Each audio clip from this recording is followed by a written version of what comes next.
po. For today's video, ito po, magluluto lang tayo ng adobong kangkong.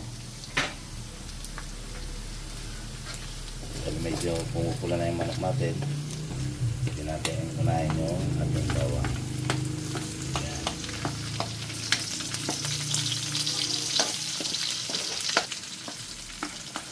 Isang size ng sibuyas. Yan. Ang ating pili mamaya na lang. Dahil lutong-luto na po ito yung ating bawang at ang sibuyas, susunod po natin yung ating kamatis. Ayan.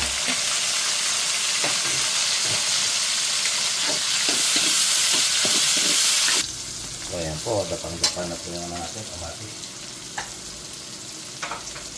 Pwede na po natin hulog yung ating toyo.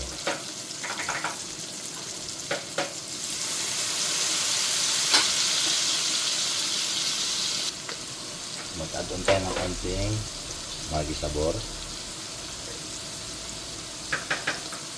Yan. At ang ating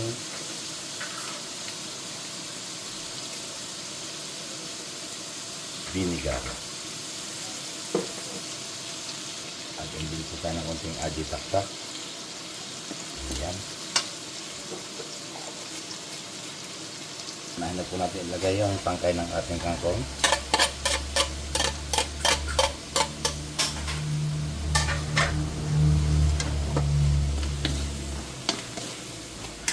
Dahil bata naman po yung ating kangkong, talbos po lahat yan na ako po personal na nanguha kaya